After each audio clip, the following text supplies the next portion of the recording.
आमच्या प्रिय बंधू बहिणींना ईश्वरच्या नावाने आमचा नमस्कार. सर्वे सरळ संगे सकाळ हा कार्यक्रमासाठी तुम्हाला सर्वांना मी स्वागत करीत आहे. आज माझ्या मागे एक दृश्य पाहताय ना, हाती बघा किती छान आहे ना. एक हातीच्या वय तर 58 वय आहे, बापरे. आणि मी एक वचन वाचतो बायबलवरून, स्तोत्र संगीता त्याच्या 50:10-11 मध्ये, कारण वनातील सर्व पशु, हजारो डोंगरावरील गुरे ढोरे माझी आहेत, डोंगरावरील सर्व पाखरे मला ठाऊक आहेत आणि रानातील प्राणी माझ्या लक्षात आहे. आता हे तर सरकार यांचे पालनपोषण करतात, पण रानात किती पशु आहे, किती हाती आहे, सिंह आहे आणि वाघ आहे, अस्वल आहे, कितीतरी जनावर आहे ना. पण परमेश्वर म्हणतो रानातील सर्व पशु माझे आहेत. म्हणून 145 स्तोत्र संगीता त्याच्या 16 वचनामध्ये परमेश्वर आपला हात उघडून सर्व प्राणींच्या गरजे पूर्ण करतो. सर्व प्राणींना जे काय हवे ते देतो. याला लक्षात घ्या. पण परमेश्वर म्हणतो या सर्वापेक्षा तुम्ही मानव माझ्यासाठी श्रेष्ठ आहे. तर यांची काळजी घेणारा, यांना वेळ भोजन देणारा, आता पहा त्यांना वेळ मस्त भोजन मिळते, त्यांचे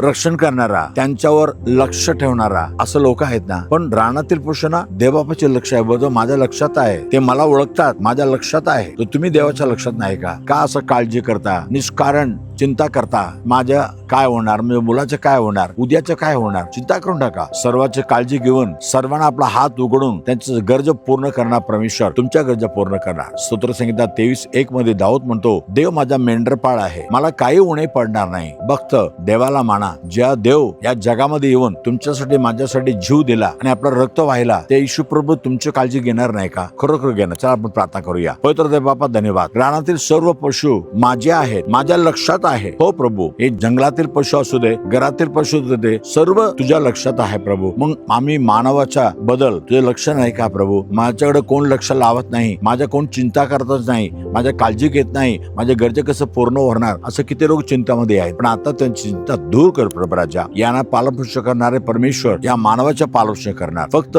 आमच्यासाठी जीव दिलेला त्या जिवंत परमेश्वरावर विश्वास ठेवायला पाहिजे आणि त्यांच्याकडे आपल्या पाप क्षमा मागायला पाहिजे. म्हणजे सर्व काय देवबापा प्रेम करून देणार. तसं सर्वांच्या गरजा पूर्ण कर, आशीर्वाद कर. येशूच्या नावाने मागितो ना, ऐक प्रभू राजा. Amen amen. God bless you. देवबापा तुम्हाला आशीर्वाद करो. उद्या सकाळी पुन्हा पाहूया. आमेन.